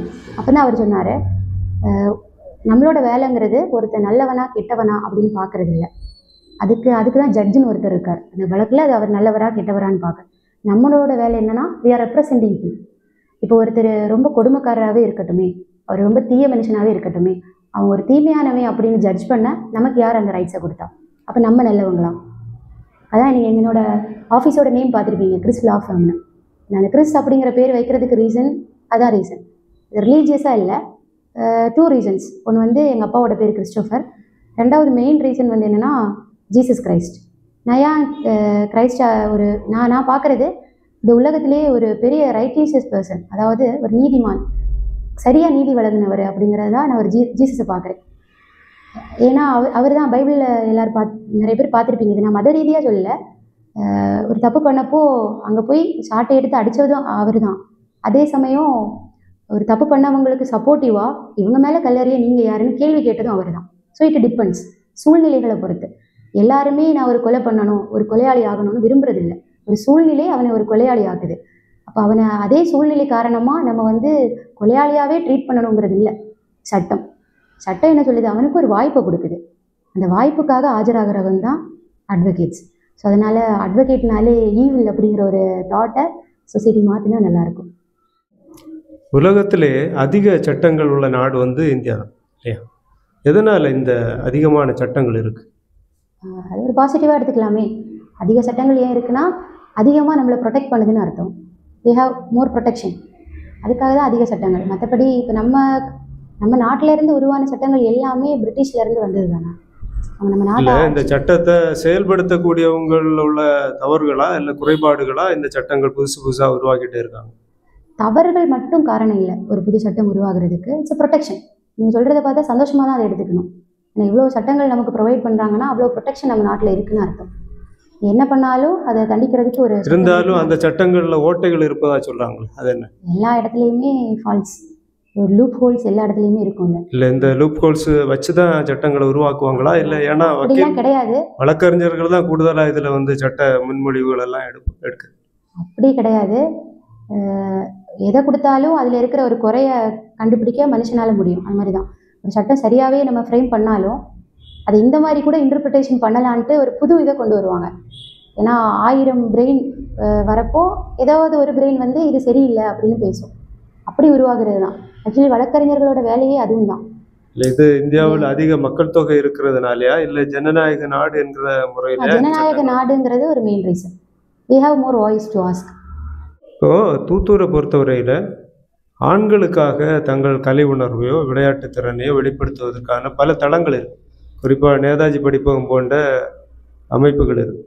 ஆனால் பெண்களை பொறுத்தவரையில் அவங்களுக்கு அந்த கலைத்திறனையோ விளையாட்டு திறனையோ மற்ற திறன்களை வெளிப்படுத்துவதற்கு எந்த தளவுமே இல்லை. மத ரீதியான ஒரு சில தளங்கள் இருக்கே தவிர பொதுவான தளங்கள் இல்லை. என்ன காரணம்? என்ன காரணம்னா முன்ன காலத்தில் கூட பெண்களுக்காக ஒரு ஃபுட்பால் டீம் அப்படிலாம் இருந்தது. இப்போ இருக்குது, நேதாஜி சார்பாகவும் பெண்களுக்கான விளையாட்டு சம்மந்தப்பட்டதில் அவங்க தேர் சப்போர்ட்டிங் இல்லைன்னு இல்லை. ஆனால் தனியாக எதுவும் இல்லை. நீ சொன்னது கரெக்டு தான், தனியாக இல்லை. முன்னாடி ஒரு காலத்தில் நான் ஒரு கொஸ்டின் கேட்டிருந்தேன், நேதாஜி லைப்ரரி இதை பார்க்குறதா இருந்தால் அவங்க இதை எடுத்துக்கலாம். முன்னாடி பெஸ்ட் ஐடியாஸ் அப்படிங்கிற ஒரு ஈவெண்ட்லாம் நடத்தியிருந்தாங்க. உங்களோட ஐடியாஸை ப்ரொவைட் பண்ணுங்கள், நாங்கள் வந்து அதை எக்ஸிக்யூட் பண்ணுவோங்க. நான் அந்த ஐடியாஸில் ஒரு ஐடியாவாக கொடுத்துருந்தேன். நமக்கு ஒரு லைப்ரரி இருக்குது, அது வந்து கேர்ள்ஸுக்கு ஈஸியாக அசஸ் பண்ண முடியல. நமக்கு தெரியும் வெளியில் எப்போவுமே பசங்க உட்காந்துருப்பாங்க. நான் வந்து தைரியமாக வரலாம், பட் என் குடும்பம் வந்து பயப்படும். நம்ம ஃபுல்லாக ஆண்களாக இருப்பாங்க, நீ எப்படி போகிற அப்படின்னு ஒரு கேள்வி நமக்கு முன்னே வருது. நான் என்ன தான் தைரியமாக முன்னே வந்தாலும் நான் உங்ககிட்ட ஒரு வேண்டுதலாக கேட்டிருந்தேன், அந்த ஒரு ஐடியாஸில் கொடுத்துருந்தேன். அட்லீஸ்ட் விமனுக்காக ஒரு லைப்ரரியாச்சும் உருவாக்குங்க, ஒரு ஸ்பேஸை. அப்போ அவங்க அதை கன்சிடர் பண்ணுவோம் அப்படின்னாங்க. ஸோ கூடிய சீக்கிரம் அது நடக்கும்னு நான் நம்புகிறேன். ஸோ அங்கேருந்து ஸ்டார்ட் ஆகும், அதுக்கப்புறம் அது ஒரு கிளப்பாக மாறும். ஸோ பேசிக் வந்து ஒரு லைப்ரரி பெண்களுக்காக இருந்தால் நல்லாயிருக்கும்னு நான் ஃபீல் பண்ணேன். என்னோட வளர்ச்சியில் இந்த ஊர் சார்ந்த நிறைய அமைப்புகள், ஊர் சார்ந்த அமைப்புகளோட பங்களிப்பு அதிகம். நான் சின்ன குழந்தையாக இருந்தப்பவே நான் நல்லா பேசுவேங்கிறதுனால எனக்கு நிறைய வாய்ப்புகள் தந்தாருப்பாங்க. அவங்க கொடுத்த வாய்ப்புகள்னால தான் எனக்குள்ளேயே ஒரு லீடர்ஷிப் குவாலிட்டி உண்டு, நம்ம வெளியில் வந்து பேசலாம் அப்படிங்கிற ஒரு தைரியம் எனக்கு வந்ததுக்கு காரணம் தூத்தூர் தான். Thoothoor is main reason. வேறு எந்த ஊரில் இருந்திருந்தாலும் இந்த ஒரு வாய்ப்பு எனக்கு கிடச்சிருக்குமான்னு கேட்டால் தெரில. தூத்தூராக இருந்ததுனால தான் நம்ம கொஞ்சம் முற்போக்குத்தனமாக சிந்திக்க முடிஞ்சது அப்படிங்கிற ஒரு சிந்தனை எப்போவுமே மனசில். எந்த தளங்கள் அதிகமான வாய்ப்புகள் உங்களுக்கு தந்தது? தூத்தூரில் மட்டும் இருக்கிற ஒரு ஸ்பெஷாலிட்டி, பெண்கள் முன்னேறி வந்தால் கை கொடுத்து மேலே விடுவாங்க. மேலே வாமா பண்ணுமா. எனக்கு குறிப்பாக தோணுன ஒரு அமைப்புங்கிறது நேதாஜி. ஏன்னா நான் சின்ன குழந்தையாக இருக்கிறப்பவே நேதாஜியில் என்ன ஒரு போஸ்டிங் ஈவெண்ட்டாக இருந்தாலும் அவங்க என்னை கூப்பிடுவாங்க. ஆனால் அங்கே பெரிய பெரிய இப்போ ஆண் வழக்கறிஞர்கள் நிறைய பேர் இருந்தாங்க. அப்படி இருந்தும் கூட பெண்களுக்கு வாய்ப்பு அளிப்பாங்க. ஸோ அந்த தளம் வந்து எனக்கு நிறைய வாய்ப்புகளை வழங்குச்சு. ஸோ அவங்களால தான் ஓரளவுக்கு நம்ம போல்டாக 4 பேர் முன்னாடி பேச முடியும் அப்படிங்கிற ஒரு தைரியம் எனக்கு இருக்குங்கிறத என்னாலேயே புரிஞ்சுக்க முடிஞ்சது. ஸோ அது இல்லாமல் ஊரோட பங்களிப்புங்கிறது மிக பெருசு. அதாவது தூத்தூர்லேயே சட்ட மேற்படிப்பு படித்த முதல் வழக்கறிஞர் நீங்கள், எப்படி உணர்றீங்க? அப்படின்ட்டு இல்லை, I feel proud of my parents. எங்கள் அம்மாவுக்கு எப்போவுமே ஒரு வெறி இருந்தது, குழந்தைங்களை படிப்பில் உயர வைக்கணும். ஏன்னா இது பொதுவான ஒரு இது, பணக்காரங்களாக இருந்தால் ஊரில் மதிப்பாங்க, ரொம்ப காசு இருக்கிறவங்க நல்ல பொசிஷனில் இருக்கிறவங்களோட குழந்தைங்க நல்ல மரியாதை கிடைக்கும். நம்ம அம்மா அப்பாலாம் என்ன, அவங்களால அஃபோர்டபுளாக முடிஞ்ச ஒரு மிடில் கிளாஸ் ஃபேமிலி நம்ம. அப்படிங்கிறப்போ பெருசாக மதிக்க மாட்டாங்க வெளியெல்லாம் போகிறப்போ. அப்போ எனக்குள்ள ஒரு பெரிய வைராக்கியம் இருந்தது, பணத்துக்காக நமக்கு இந்த மரியாதை வரலைனாலும் படிப்புனால அந்த மரியாதையை வாங்கணும் அப்படின்னு நான் நினச்சேன். எங்கள் அம்மாவுக்குமே ரொம்ப ஒரு பிடிவாதமாக இருந்தது, குழந்தைங்கள படிப்பில் பெரிய ஆளாக்கணும். ஸோ அதனால் நீங்கள் கேட்டிங்களே எல்எல்பியோட முடிச்சிருக்கலாமே, எல்எல்எம், பிஹெச்டி. ஸோ அது வந்ததுக்கான ஒரு முக்கியமான இதுவும் இதுதான், கற்றவங்களுக்கு சென்ற இடமெல்லாம் சிறப்பு அப்படிம்பாங்க. ஸோ நான் பணம் நிறைய சம்பாதிக்க முடியலன்னா கூட ஒரு மரியாதையை என்னால் ஃபீல் பண்ண முடியுது. அது என் படிப்பால் தான் கிடச்சிது, வேறு எதனாலையும் கிடைக்கல. இன்னாரோட மகள் இல்லை இன்னாரோட பேத்தி அப்படிங்கிற ஒரு பெருமையை விட என் படிப்பால் நான் மேலே வந்தது இப்போவும் எனக்கு ரொம்ப சந்தோஷம். பொதுவாக இந்த வழக்கறிஞருடைய சட்ட அலுவலகங்கள் எல்லாமே வந்து நீதிமன்றங்களுக்கு அருகாமையில் தான் வச்சுருப்பாங்க. நீங்கள் மட்டும் ஏன் ஊருக்குள்ளேயே வச்சுருக்கீங்க? நீதிமன்றங்களுக்கு பக்கத்தில் சட்ட அலுவலகங்கள் இருக்கிறதுக்கான ஒரு முக்கியமான நோக்கம் அது ஈஸி அசசபிள். நம்ம ஆஃபீஸ்க்கு வந்துட்டு உடனே கோர்ட்டுக்கு போயிடலாம். அதுக்கு அர்த்தம் வந்து அங்கே தான் ஆஃபீஸ் இருக்கணும் அப்படிங்கிறது கிடையாது. இன்னொன்று, கோர்ட்டில் ஏதாச்சும் நீடாக வரவங்க பக்கத்துலேயே ஆஃபீஸ் இருக்கிறப்போ அவங்களுக்கும் அது ஈஸியாக ஒரு அட்வொகேட்டை ரீச் பண்ண முடியும். எனக்கு வந்து நான் ஒரு ஆஃபீஸ் போடணும் அப்படின்னு நினச்சதே வந்து கேசஸ் நிறைய வரணும், இல்லை பெரிய வழக்கறிஞராக திளங்கணும், அது எல்லாத்தையும் தாண்டி என்னோட ஒரு கனவுங்கிறது கிராஸ் ரூட் டெமோக்ரஸி அப்படிமா. மகாத்மா காந்தி சொன்ன மாதிரி அடிமட்டத்திலேருந்து முன்னேற்றம்ங்கிறது தொடங்கணும். நான் பிறந்தது வளர்ந்தது இந்த ஊர். நான் எல்லா இடத்துலையும் பேசுகிறப்போ சொல்லுவேன், பி த சேஞ்ச் அப்படின்னு. இந்த உலகத்தில் நீங்கள் காண விரும்புகிற மாற்றமாக முதல்ல நீங்கள் இருக்கணும். நான் காண விரும்பின மாற்றம் என் சமூகத்துக்கு நான் ஏதாச்சும் ஒரு பயனுள்ளதாக இருக்கணும் அப்படின்னு நினச்சேன். ஏதோ பிறந்தோம், வளர்ந்தோம், படித்தோம், சம்பாதிச்சோம், நல்ல வேலைக்கு போனோம், ஊரில் நல்ல பெருமையாக இருந்தோங்கிறத தாண்டி என்னால் என் சமூகத்துக்கு ஏதாச்சும் ஒரு பயன் இருக்கணும் அப்படின்னு நினச்சேன். ஸோ நம்ம ஏரியாவில் நிறைய பேர் அட்வொகேட்டாக படிச்சிருக்காங்க, ஆனால் யாருமே நம்ம ஏரியாவில் இல்லை. ஆனால் நம்ம தூத்தூர் சார்ந்த வழக்குகளோ நம்முடைய பக்கத்து ஊர் சார்ந்த எந்த வழக்குகளாக இருந்தாலும் நம்ம தேடி போகிறது யாரை அப்படிங்கிற ஒரு கேள்வி எனக்குள்ளே வந்தது. வெளியில் இருக்கிற ஆட்களை தான். ஆனால் அவங்க வந்து அந்த ஊர் ஆட்கள், அவங்க ஊருக்குள்ளேயே இருக்காங்க. ஆனால் நம்ம ஊருக்குள்ளே யாருமே இல்லை. அப்போ எனக்கு தோணுச்சு, நம்ம சமூகத்துக்காக ஃபஸ்ட்டு நம்ம நிற்போம், அதுக்கப்புறம் உலகத்துக்காக யோசிக்கலாம் அப்படின்னு தோணுச்சு. பொதுவாக அந்த மருத்துவமனைகள் பெருகும்போது நோய்கள் பெருகும் அப்படி சொல்லுவோம். அதே மாதிரி நீங்கள் ஊருக்குள்ளேயே ஒரு சட்ட அலுவலகம் வரும்போது வந்தவன் போனவன் சின்னது பெருசான எல்லாத்துக்குமே வந்து கேஸு கோர்ட்டு அப்படி வருவாங்க. அப்படி உள்ள ஒரு பேச்சு நடைமுறையில் இருக்குது. அதை குறித்து சொல்லுங்கள். இது நான் வந்து பாசிட்டிவாக பார்க்குறேன். நிறைய பேர் இப்போ இப்படி யோசித்தாலும் கூட பாசிட்டிவாக யோசிச்சாங்க. எங்களுக்கு ஒரு சின்ன பிரச்சனை வந்தாலும் அதுக்கு பயந்தே நாங்கள் நிறைய இடத்துல ரியாக்ட் பண்ணாமல் விடுவோம். இப்போ எனக்கான உரிமை பாதிக்கப்பட்டாலும் ஒரு அட்வொகேட்டை தேடி எங்கேயோ போகணும், எதுக்கு இதுக்கு ரியாக்ட் பண்ணுறது. அதிகாரிகளாக இருந்தாலும் அவங்களோட அடக்குமுறைகளுக்கு பயந்து இருக்கிறவங்க நிறைய பேர் இருக்காங்க. ஸோ நான் எப்படி பார்க்குறேன்னா, அவங்களுக்கான ஒரு வழியை இது கொடுக்கும். ஒரு கான்ஃபிடெண்ட்டாக வெளியில் வரலாம். நீங்கள் பார்க்குறீங்க வழக்குகள் பெருகும்னு. ஒரு வழக்கு வருதுனாலே அங்கே ஏதோ ஒரு ப்ராப்ளம் இருக்குன்னு தானே அர்த்தம். அப்போ அப்படி அடங்கி அடக்குமுறைகளோடு வாழ்கிறதுக்கு பதிலாக அவங்களோட உரிமைகளுக்காக போராடட்டுமே. அந்த போராட்டத்தில் நம்ம ஒரு துணையாக இருப்போம். இப்போ வழக்குகளை பொறுத்த அளவில் சிவில் வழக்குகள், கிரிமினல் வழக்குகள், அப்படி பல வழக்குகள் இருக்குது. எந்த மாதிரியான வழக்குகளில் வாதாடுவதில் உங்களுக்கு விருப்பம்? ஸ்பெசிஃபிக்காக அப்படி இல்லை. ஆனால் எல்லாருமே பொதுவாக சிவில் அட்வொகேட்டாக இருப்பாங்க, இல்லை கிரிமினல் அட்வொகேட்டாக இருப்பாங்க. அதுக்கு ரீசன் ஒரே சைடாக போயிட்டுருக்கிறப்போ அவங்களுக்குமே கொஞ்சம் ரெஃபரன்ஸ் ஈஸியாக இருக்குங்கிறதுனால. நான் வந்து அப்படி இல்லை, எதுவாக இருந்தாலும் நம்ம படித்து நம்ம அதுக்கான ரெஃபரன்ஸ் எடுத்துக்கலாம் அப்படிங்கிறது. ஸோ நான் வந்து எல்லா வழக்குகளையுமே பார்க்குறதுக்கு ரெடியாக தான் இருக்கேன். ஒரு பெண் வழக்கறிஞர் உள்ள முறையில் நீங்கள் வழக்கறிஞர் ஆனதுனால இந்த ஊரில் உள்ள பெண்களுக்கெல்லாம் ஓரளவுக்கு சட்ட ரீதியாக பாதுகாப்பு முன்னேற்றம் ஏற்பட வாய்ப்பு இருக்குது அப்படி கருதிங்களா? ஷுவர். நான் வந்து அதில் எனக்கு ரொம்ப நம்பிக்கை இருக்குது. ஏன்னா எப்போவுமே பெண்களுக்கு நான் ஒன்று சொல்லுவேன், ரொம்ப டிபெண்ட்டாக நம்மளால் எதுவும் முடியாது அப்படின்னு இருக்காதீங்க, கொஞ்சம் ப்ரொடக்டிவாக யோசிங்க அப்படின்னு சொல்லுவேன், ப்ராக்ரெசிவாக யோசிங்க அப்படின்னு சொல்லுவேன். அதுக்கு ரீசன் வந்து பெண்கள் அப்படின்னு இப்போ நீங்கள் கேட்டிங்களே, ஒரு பெண் வழக்கறிஞராக இந்த நிலைமை மாறணும், அது ஒரு நார்மலைஸ் ஆகணும். பெண்கள் வந்து ஒரு துறையில் சாதிக்கிறத வந்து நார்மலைஸாக பார்க்கணும். ஒரு பெண்ணு சாதிச்சாளா அப்படிங்கிற மாதிரி ஒரு ஆச்சரியக்குறியோட பார்க்குறத நான் விரும்புகிறது ஒரு ஆண் சாதிக்கிறப்ப எப்படி நீங்கள் நார்மலாக இருப்பீங்களோ அந்த மாதிரி ஒரு பொண்ணு முன்னுக்கு வந்தாலும் சரி, அவங்களோட போராட்டங்களாக இருந்தாலும் சரி, நார்மலாக பார்க்கணும். அந்த அளவுக்கு இந்த சொசைட்டி மாறணும். ஏன்னா நம்ம வந்து இப்போ 2025க்குள்ளே வந்துட்டோம், 1990 கிடையாது. இப்போவும் பெண்கள் முன்னேற்றம்னு பெருசாக பேசுகிறதுல எனக்கு அதில் அது எனக்கு பிடிக்காததுக்கு காரணம் அது ஒரு நார்மலைஸ் ஆகணும். பெண்களும் எல்லாரும் மாதிரியும் ஒரு இதுதான், அவங்க வந்து சாதிச்சா அது ஒரு பெரிய விஷயம். அது பெரிய விஷயமா பார்க்குறதுக்கு நிறைய காரணங்கள் இருக்குது, இல்லைன்ட்டு இல்லை. அது நார்மலைஸ் ஆகிற அளவுக்கு பெண்கள் முன்னேறணும். இளம் தலைமுறையிலே நீங்கள் ஒரு வழக்கறிஞராக மாறி இருக்கீங்க. சமுதாயத்தில் மக்களுடைய ஆதரவு எப்படி இருக்குது? ரொம்ப பாசிட்டிவாக தான் பார்க்குறாங்க. நான் ஒரு நெகட்டிவாக படிக்க போன அந்த ஸ்டார்டிங் டைமில் வந்து நம்ம ஊருக்குள்ளேயே இப்போ ஒரே ஃபேமிலியில் நிறைய அட்வொகேட்ஸ் இருந்தால் அது ஒரு நார்மல் திங்காக இருக்கும். அவங்க படிக்க போகிறது வந்து ஒரு பெரிய டாக்கேட்டிவ் ஆகாது. எங்கள் வீடுங்கிறப்போ நான் ஃபஸ்ட்டு படிக்க போனப்போ எல்லாருக்கும் ஒரு பயம் இருந்தது. எல்லா ரீதியாகவும் இப்படி கல்யாணம் எப்படி நடக்கும் அப்படிங்கிற மாதிரி நிறைய கேள்விகள் இருந்தது. அப்புறம் பொண்ணுங்க அட்வொகேட் ஆனால் நிறைய கேள்வி கேட்பாங்க, குடும்பத்துக்காகாது, அந்த மாதிரிலாம் நிறைய டாக்ஸ் இருந்தது. நான் வந்து கம்ப்ளீட் பண்ணதுக்கப்புறம் என்னை சார்ந்த யாருமே இந்த மாதிரி பேசி நான் பார்க்கல. நிறைய பெண்களோட முகத்தில் நான் சந்தோஷத்தை தான் பார்த்தேன். இந்த இடத்துல நான் இந்த ஆஃபீஸ் ஓப்பன் பண்ண அன்னைக்கு நான் ஒரு சின்ன டாக் கொடுத்துருந்தேன். அது கொடுத்து முடிச்சதுக்கப்புறம் நிறைய பேர் கல்யாணம் ஆனவங்க வந்து என்கிட்ட பர்சனலாக பேசினாங்க. எனக்கு ரொம்ப சந்தோஷமாக இருந்தது. அது எனக்கு வாழ்த்துக்கள் ஆண்கள்கிட்ட இருந்து கிடைச்சதை விட பெண்கள்கிட்ட இருந்து அதிகமாக கிடைச்சிது.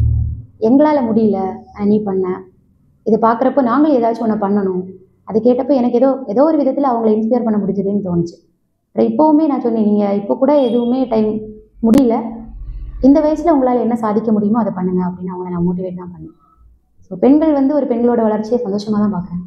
பல கேஸுகள் இருக்குது. இந்த கேஸுகளில் நான் இந்த குறிப்பிட்ட கேஸை எடுத்து வாதிட மாட்டேன் அப்படின்னு ஏதாவது வச்சுருக்கேன்? அப்படின்ட்டு இல்லை, கொஞ்சம் மொராலிட்டியாக யோசிக்கிறப்போ போக்சோ கேசஸ். ஏன்னா நம்ம வந்து ஒரு சீனியரை ஃபாலோ பண்ணி நம்ம ஜூனியருங்கிறப்போ நம்மளோட சீனியரோட ஒரு இது நமக்குள்ளே இருக்கும், அவரோட ஒரு மொராலிட்டி நமக்குள்ளே இருக்கும். நான் முன்னாடி கோயம்புத்தூர் ப்ராக்டிஸ் பண்ணப்போ எங்கள் சார் வந்து எவ்வளோ கோடி கொடுத்தாலும் போக்சோ கேசஸ்க்கு மட்டும் ஆஜராக மாட்டார். அது குழந்தைங்க அப்படிங்கிறதுனால. ஸோ அந்த ஒரு கன்சர்ன் என் மைண்டுக்குள்ளேயும் இருக்குது. வழக்கறிஞராக பயிற்சி பெற்றதில் நீங்கள் ரோல் மாடலாக பார்க்கக்கூடிய ஒரு வழக்கறிஞர்? அதை நான் சொன்னேன் இல்லை, ஒவ்வொரு பீரியட் ஆஃப் டைம் நான் ஒவ்வொருத்தர் எனக்கு ரோல் மாடலாக இருப்பாங்க. ஒவ்வொரு பொசிஷனில் நான் குடும்ப வாழ்க்கைனா இவங்க என்னோட ரோல் மாடல், இது மாதிரி எடுத்திருக்கேன். முன்னாடி படிச்சுட்டு இருக்கிறப்போ ரோல் மாடல் மட்டும் இல்லை, எனக்கு ஒரு குருவாக இருந்தார். சின்னத்திரையை சார்ந்தவர் வழக்கறிஞர் லிங்கன் பாஸ்டின். அவர் தான் என்னை, நான் வந்து முதலாக இங்கேருந்து அட்வொகேட்டாக படிக்க போனப்போ எனக்கான ஆக்கமும் ஊக்கமும் என்னை வந்து ஒரு மோல்டு பண்ணதே அவர் தான். எது படிக்கணும், எப்படி படிக்கணும், இதெல்லாம் நமக்கு இம்பார்ட்டன்ட். அப்புறம் என்னோடய சீனியராக இருந்தாலும் சரி, எல்லாரையுமே எனக்கு ஏற்பாடு பண்ணி தந்தது அவர் தான். அவரோட கொள்கைகள் எப்படின்னா, யாரையுமே அவரோட கொள்கைகளுக்குள்ளே இன்ஃப்ளூயன்ஸ் பண்ண மாட்டார். எனக்கு என்ன பிடிக்குதோ அந்த பாதையில் நான் போகணும், அதுக்கு வழிகாட்டுவார். அவர் அப்படிப்பட்ட ஒரு மனுஷன். அவரோட இழப்பு ஒரு பேரிழப்பு தான், பட் இருந்தாலுமே இன்றைக்கும் இஸ் ஃபஸ்ட் ஸ்டாண்ட். அவரை மறக்க முடியாது வாழ்க்கையில். அவர் வழிவிட்ட பாதை தான். ஏன்னா அவர் வந்து ஒரு சுயநலம் விரும்பாத ஒரு வழக்கறிஞர். நானே அவர்கிட்ட பல வாட்டி கேட்டிருக்கேன். இவ்வளோ நிறைய நல்ல விஷயம் பண்ணுவார். ஒரு 20-30 வருஷமாக ஹைகோர்ட்டில் ப்ராக்டிஸில் இருந்தவர். ஆனால் ஊருக்குள்ளே யாருக்கு அவரை பெருசாக தெரியாது. அவர் எந்த வழக்குகளுக்குமே ஃபீஸ் வாங்கி அப்படி வழக்குகள் நடத்தினதும் இல்லை. அவர் வழக்கறிஞராக இவ்வளோ வருஷத்தில் சம்பாதிச்சது வீடு எதுவுமே கிடையாது. ஒரு 10க்கு 10 ரூமில் தான் தங்கியிருந்தார். அவர் ஒரு பெரிய பணக்கார வீட்டில் உள்ள பையன்தான். ஆனாலுமே அவர் ஒரு 10க்கு 10 ரூமில், அவரோட ஃபோட்டோ பார்த்தா தெரியும், அந்த 10க்கு 10 ரூமுக்குள்ளாடி ஒரு 1000 புத்தகங்கள் இருக்கும், ஒரு சின்ன கட்டில் இருக்கும், 4 ஷர்ட் இருக்கும். அதான் அவரோட வாழ்வியல் முறை. நான் இப்போ அடிக்கடி அவர்கிட்ட கேட்பேன், ஏன் சீனியர் நீங்கள் எப்போ பார்த்தாலும் இப்படியே இருக்கீங்க, நீங்கள் இவ்வளோ சிம்பிளாக இருக்கீங்கன்னு கேட்குறப்ப சொல்லுவார், நான் வந்து என்னோட சுய விளம்பரத்தை விரும்பினா நான் பண்ணுற விஷயத்துக்கு மேலே மக்களுக்கு ஆர்வம் இருக்காது. ஏன்னா என்னோடய ஃபோட்டோ அதில் வருது, இவன் பெரிய ஆளாக பார்க்குறான் அப்படிங்கிற மாதிரி நான் கொண்டு வர விஷயத்தை விட என்னோடய ஃபோட்டோ அவங்கள ரொம்ப டிஸ்டர்ப் பண்ணும். இவன் பெரிய ஆளாகிறதுக்காக ஒரு விஷயத்தை கொண்டு வரான் அப்படிங்கிற ஒரு சிந்தனையை கொடுக்கும். அதனால என் ஃபோட்டோ தெரிய வேணாம், நான் பின்னாடி இருந்துக்கிறேன், என் விஷயத்தை நீங்கள் பெரிய ஆளாக எடுத்துக்கோங்க. அவர் எழுதின ஒரு புத்தகங்கள் தான், நிறைய புத்தகங்கள் எழுதியிருக்காரு. மீனவர்களும் மீனவர்களோட அரசியலை பற்றி ஒரு புத்தகம் எழுதியிருந்தார். நேதாஜி லைப்ரரியில் கூட அது இருக்குது, எடுத்து வாசிப்போங்க. அது பார்த்ததுக்கப்புறம் தான் எனக்கே தோணுச்சு, அரசியல் ரீதியாக நம்ம மீனவர்கள் இவ்வளோ பின்தங்கி இருக்கோமா? ஒரு தலைவர்கள் கூட நம்மதுலேருந்து இப்படி விரல் விட்டு என்ற அளவுக்கு இல்லை, ஜஸ்ட் 1 or 2 இவ்வளோதான் நமக்கான தலைவர்களா அப்படிங்கிற ஒரு பெரிய கேள்வியெலாம் எனக்குள்ளே வந்தது. இப்போ நிறைய தரவுகள் வச்சுருப்பாரு. நீங்கள் எதை பற்றி கேட்டாலுமே அடுத்த செகண்ட் அவர்கிட்ட அந்த தரவுகள் இருக்கும், நமக்கு அனுப்பி கொடுப்பாரு, எக்ஸ்பிளைன் பண்ணி கொடுப்பாரு. ஸோ அவரோட இழப்பு வந்து என்னோட ப்ரொஃபஷனலில் ஒரு பாதிப்பாக எனக்கு இருந்தது. அவர் இருந்திருந்தால் இன்னும் ஒரு சிறந்த வழக்கறிஞராக நான் மாறி இருந்திருப்பேன்னு என்னவோ. இந்த அரசு வழக்கறிஞருக்கும் மற்ற வழக்கறிஞர்களுக்கும் என்ன வித்தியாசம்? Very simple. நான் சொன்னேன் இல்லை, முதல்ல சொன்ன மாதிரி விக்டிமுக்காக ஆஜராகிறதும் ஒரு வழக்கறிஞர் தான், அக்யூஸ்டுக்கு ஆஜராகிறதும் வழக்கறிஞர் தான். கிரிமினல் கேசஸை பொறுத்த வரைக்கும் விக்டிமுக்கு ஆஜராகிற எல்லாருமே அரசு வழக்கறிஞர்கள். நான் அது வந்து ஒரு குற்றம்ங்கிறப்போ சிவில் அண்ட் கிரிமினலுக்கான வித்தியாசம் இதுதான். கிரிமினல் கேசஸ் அப்படிங்கிறப்போ ஒரு குற்றம் பண்ணவர், அதில் பாதிக்கப்படுறது ஒரு சமூகம், ஒரு தனிநபர் கிடையாது. அந்த விக்டிம்ங்கிறவங்க ஒரு தனிநபர் கிடையாது, அது ஒரு சமூகம், இட்ஸ் எ கம்யூனிட்டி. அந்த கம்யூனிட்டிக்காக ஆஜராகிறவங்க வந்து அரசு வழக்கறிஞர்கள். இதுவே நம்ம சிவில் கேஸுங்கிறப்போ ரெண்டுமே இண்டிவிஜுவல், 2 பேருக்குமே 2 வழக்கறிஞர்கள் ஆஜராவாங்க. இப்போ வந்து அதுலேயுமே கவர்மெண்ட் ப்ளீடர் அப்படின்னு இருக்காங்க அரசு வழக்கறிஞர்கள். அவங்க எதுக்காகனா இண்டிஜீனியஸ் பீப்புள் அப்படிம்பாங்க. சில பேரால் அஃபோர்ட் பண்ண முடியாது, காசு கொடுத்து ஒரு வழக்கறிஞர்களை ஏற்பாடு பண்ண முடியாது. அப்படி இருக்கிறவங்களுக்காக அரசாங்கம் ஏற்படுத்துகிற வழக்கறிஞர்கள் சிவில் கேசஸில். உங்கள் அலுவலகத்தில் பாரதியாருடைய புகைப்படத்தை வச்சுருக்கீங்க, என்ன காரணம்? நான் வந்து இன்ஸ்பிரேஷனாக எடுத்துக்கிட்டது பாரதியார் தான். பாரதியார் பார்த்த ஒரு புதுமை பெண்ணாக நான் இருக்கணுங்கிறது என்னோட கனவு. அதே மாதிரி தான் எண்ணிய முடிதல் வேண்டும் அப்படிங்கிறத என்னோடய வாழ்க்கையோட ஒரு கொள்கை. நான் சின்ன வயசில் நான் இதாகணும் அப்படிங்கிறத நினச்சேன்னா அந்த முடிதல் எப்போவுமே இருக்கணும். அது ஒரு ப்ரொஃபஷனில் மட்டும் கிடையாது, வாழ்க்கை ரீதியாகவும் சரி. எண்ணிய முடிகள் வேண்டும். அது மற்றவங்ககிட்டே நான் கேட்டுக்கிறது அதான். அதுக்காக எதை வேணால் எண்ணணும்ட்டு இல்லை, நல்லவே எண்ணல் வேண்டும். நல்ல விஷயங்களை நம்ம பாரதியார் மாதிரி எழுதக்கூடிய பழக்கம் இருக்கா உங்களுக்கு? ஆமாம், எனக்கு எழுத ரொம்ப பிடிக்கும். தமிழ் எழுத ரொம்ப பிடிக்கும். என்ன மாதிரியான எழுத்துக்கள் எழுதுவீங்க? கவிதையா இல்லை கட்டுரையா, மற்றபடி வேற ஏதாவது எழுத்துக்கள்? நான் வந்து ஒரு புத்தகம் எழுதிட்டு இருக்கேன், கூடிய சீக்கிரம் அது ரிலீஸ் ஆகும். வாழ்த்துக்கள். நன்றி. அடுத்ததாக எழுத்துக்கள்ங்கிறப்போ எனக்கு இங்கிலீஷில் வந்து பொயம் எழுத ரொம்ப பிடிக்கும். தமிழுங்கிறப்போ ப்ளஸ் அதே மாதிரி கவிதை எழுத பிடிக்கும், கட்டுரை எழுத ரொம்ப பிடிக்கும். அது எந்த மாதிரியான கவிதைகள் கட்டுரைகள் எழுதுவீங்க? குறிப்பாக எனக்கு வந்து ஒரு சிச்சுவேஷன் பார்த்தா அந்த சிச்சுவேஷனுக்கு ஏற்ற மாதிரி எழுத பிடிக்கும். அப்படி எழுதின கவிதையில் ஒரு கவிதையை இப்போ வாசிக்கலாம். தொடர் குற்றங்கள் இதோட தலைப்பு. ஒவ்வொரு முறையும் செய்தித்தாளை பார்க்கும்போது உணர்ச்சி வசப்படுகிறேன். உணர்ச்சியில்லா மனிதர் கூட்டத்தில் நானும் பிறந்து விட்டேனே என்று. 6ஆம் அறிவு பகுத்தறிவு கிடைத்ததனாலோ என்னவோ பாடுபடுகிறது இந்த மனம் தீமையை கண்டு. புதிதாக மகான் பிறக்க வேண்டுமா? அப்போதாவது தொடராமல் இருக்குமா? யாருக்கு தெரியும்? நாம் தான் மனித மிருகங்களாயிற்றே. தொடர் குற்றங்கள் அப்படிங்கிற ஒரு தலைப்பில் எனக்கே ஒரு நாள் நியூஸ் பேப்பரில் ஒரு கேஸை பார்த்து உணர்ச்சி வசப்பட்டு எழுதின ஒரு போயம். என்னோட படிப்புக்காக நான் எழுதினது. பெண்ணியம் பேசு அப்படிங்கிற ஒரு தலைப்பில். நிமிர்ந்து நடைபழக கூட அனுமதிக்காதவர்கள் மத்தியில் நிமிர்ந்து நிற்க முடிந்தது இதனால் தானே. அப்புறம் எப்படி பயன் இல்லாமல் போகும்? பயனை எதிர்பார்த்து ஒரு நாளும் படித்ததில்லை, படித்தால்தான் சுயமரியாதை என்று படித்தேன். இந்த புதிய தலைமுறைக்கு நீங்கள் என்ன அறிவுரை சொல்ல விரும்புகிறீங்க? இது புதிய தலைமுறை குழந்தைகளுக்கு மட்டும் இல்லை, பெற்றோர்களுக்குமான ஒரு அறிவுரை. முன்னாடிலாம் வந்து நம்மளோட முயற்சியில் நம்ம படித்தோம். எங்கள் அம்மா அப்பாலாம் வந்து ரொம்ப புத்திசாலியான இல்லை படித்த ஆட்கள் இல்லை. அப்படி இருந்துமே அவங்க வந்து எங்களோட படிப்புக்கும் சரி எல்லாத்துக்கும் ஒரு மரியாதை கொடுத்து எங்களை ஊக்குவிச்சாங்க. ஆனால் இப்போ இருக்கிற பேரண்ட்ஸ் எப்படின்னா, குழந்தைங்களுக்கு நல்ல கல்வியை கொடுக்குறாங்க, எல்லாருமே மெட்ரிகுலேஷனில் தான் படிக்க வைக்கிறாங்க, எல்லாமே சரி. ஆனால் ஒரு பாயிண்ட்டுக்கு மேலே காலேஜ் வரைக்குமே நல்ல காலேஜில் படிக்க வைக்கிறாங்க. ஆனால் யாருமே அவங்கள வந்து ஏதாச்சும் ஒரு பொசிஷனில் கொண்டு போகணும், ஒரு நல்ல நிலைமைக்கு ஆளாக்கணும் அப்படிங்கிறது இல்லை யாரோட கனவு. இவங்க எல்லாரோட கனவு என்னென்னா, படிப்பு முடிஞ்சதும் ஒரு 1 லட்ச ரூபா சம்பளம் வாங்கணும். அது என்ன வேலை பார்த்தாலும் சரி. வெளிநாட்டில் போய் அவங்க என்ன வேலை பார்க்குறாங்க அதெல்லாம் அவங்களுக்கு முக்கியம் இல்லை, சம்பளம் மட்டும் வாங்கணும். இது வந்து ஒரு சொசைட்டி ப்ரெஷருங்கிறத தாண்டி பேரண்ட்ஸோட ஒரு ப்ரெஷராகவுமே குழந்தைங்களுக்கு இருக்குது. ஸோ நீங்கள் படிப்பை கொடுக்குறதில்ல முக்கியம், அது எந்த விதமான கல்வியை நீங்கள் கொடுக்குறீங்க, அந்த கல்வியினால் அவங்க வாழ்க்கை தரம் எப்படி உயருது அப்படிங்கிறத நம்ம பார்க்கணும். வெளிநாடுகளில் போய் அவங்க நல்ல வேலை பார்க்குறதெல்லாம் வரவேற்கத்தக்கது தான், இல்லைன்ட்டு இல்லை. ஆனால் இப்போது நம்ம கரண்ட் ஜென்ரேஷனில் நிறைய பேர் பார்க்குற வேலைங்கிறது சாதாரண ஒரு 10th ஸ்டாண்டர்ட் படித்தவங்க பார்க்குற வேலை தான், வெளிநாட்டில் அவங்க செய்யக்கூடிய வேலை. இதுக்காகவே இவ்வளோ செலவு பண்ணி காலேஜஸ்லேயும் சரி நீங்கள் படிக்க வைக்கிறீங்க.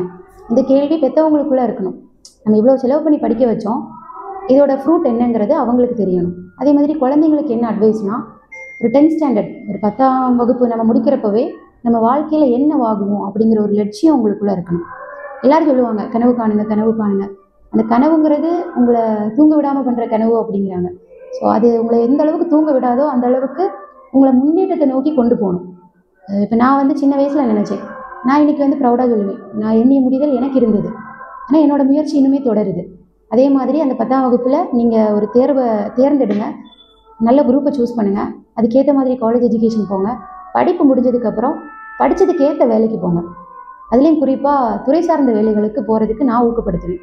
நான் இப்போ டிஎன்பிஎஸ்சியாக இருக்கட்டும், யூபிஎஸ்சியாக இருக்கட்டும், இந்த மாதிரி துறைகளில் நீங்கள் யோசிச்சு பார்த்தா நம்ம சமுதாயத்தில் விரல் விட்டு எண்ணக்கூடிய, அதாவது 1-2 ஆட்கள் மட்டும்தான் அந்த வேலையில் இருக்காங்களே தவிர வேறு யாரும் இல்லை. அதுக்கு காரணம் என்ன? நமக்கு படிப்பறிவு இல்லையா? இல்லை நம்மளால் அதை வந்து அஃபோர்ட் பண்ண முடியாதா? கிடையாது. பண அளவுலேயும் சரி படிப்பு ரீதியாகவும் சரி நம்ம ரொம்ப பிரில்லியண்டாக தான் இருக்கும், நமக்கு அந்த ஆர்வம் இல்லை. அதுலேயும் சோகமான ஒரு விஷயம், உங்களுக்கெல்லாம் பெண் குழந்தைகள் முன்னாடி காலத்தில் நிறைய பேர் எப்படி இருந்தாங்கன்னா டீச்சர்ஸாக இருந்தாங்க. இப்போ நம்ம பைய ஸ்கூல் எடுத்துக்கிட்டாலே 2 மேல் ஸ்டாஃப் தான் இருக்காங்க, 2 பேர் தான் மேல் ஸ்டாஃபாக இருக்காங்க, மற்ற எல்லாருமே விமன் டீச்சர். விமன் டீச்சர்ஸ் எப்படி வந்தாங்க? அந்த காலத்தில் படித்தா டீச்சர் ஆகணும் அப்படிங்கிற ஆம்பிஷன் எல்லாருக்கும் இருந்தது, படித்து அவங்க அதுக்கான வேலையை வாங்கினாங்க. இன்றைக்கி என்னோட ஜென்ரேஷனில் இல்லை உங்களோட ஜென்ரேஷனில் எத்தனை பேர் வேலையில் இருக்கீங்க? என்ன வேலையில் இருக்கீங்க? யோசிச்சு பாருங்கள். தொழில் ரீதியான எந்த வேலையிலையும் யாருமே கிடையாது. அரசாங்கம் தர வேலைக்கு போகிறதுக்கு யாருக்கும் விருப்பம் இல்லை. வேலைக்கு போகிற கொஞ்சம் பேர் கூட ப்ரைவேட் ஜாபை தேடி தான் போகிறீங்களே தவிர இந்த டிஎன்பிஎஸ்சி பக்கம் போகிறதோ யூபிஎஸ்சி பக்கம் போகிறதோ உங்களுக்கு அது பெரிய இதாக இல்லை. நிறைய மீன் சாப்பிட்டா மூளை வளர்ச்சி அதிகமாக இருக்குங்கிறது பொதுவான ஒரு சிந்தனை. நமக்கு தான் ரொம்ப அருகாமையிலேருந்து கிடைக்கிது, எல்லாத்தையுமே என்ஜாய் பண்ணுறோம். ஆனால் நம்மளோட சில பழக்க வழக்கங்களை மாற்றி வச்சு அரசாங்கத்தில் வேலைக்கு போகணும் அப்படிங்கிற ஒரு எண்ணம் நமக்குள்ளே வரதுங்கிறது அதுதான் நம்ம வாழ்க்கையோட ஒரு சக்ஸஸ்ங்கிறது. பேலன்ஸ்டாக கொண்டு போகணும். குடும்ப வாழ்க்கை முக்கியம் தான், இல்லைன்னு இல்லை. உங்களோட வாலிப காலங்களில் இருக்கிற என்ஜாய்மெண்ட்ஸ் ஆல்சோ நீடட், இல்லைன்னு இல்லை. ஆனால் நம்ம யார், நம்ம எதுக்காக இந்த உலகத்துக்கு வந்தோம், நம்ம போகிறப்ப நம்ம யாராக இருந்தோம் அப்படிங்கிற ஒரு கேள்வி உங்கள் எல்லாருக்குள்ளேயும் இருக்கணும். இது சமூக பொறுப்பாக இருக்கிற குழந்தைங்களுக்கு மட்டும்தான் இருக்கணும்னு கிடையாது. இந்த உலகத்தில் பிறந்தாலே அதுக்கான ஒரு பர்பஸ் நமக்கு இருக்கணுங்கிற ஒரு கொள்கையோடு வாழுங்க. கண்டிப்பாக நீங்கள் எல்லாரும் முன்னுக்கு வந்தால் எல்லாரோட வளர்ச்சியிலையும் நான் மகிழ்ச்சியை காண்றது எனக்கு விருப்பம். வழக்கறிஞராக சமுதாயம் சார்ந்த உங்கள் அனுபவங்கள் அனைத்தையும் உங்கள் தூத்துக்குடி நேயர்களோடு பகிர்ந்தமைக்கு நன்றி. தேங்க்யூ.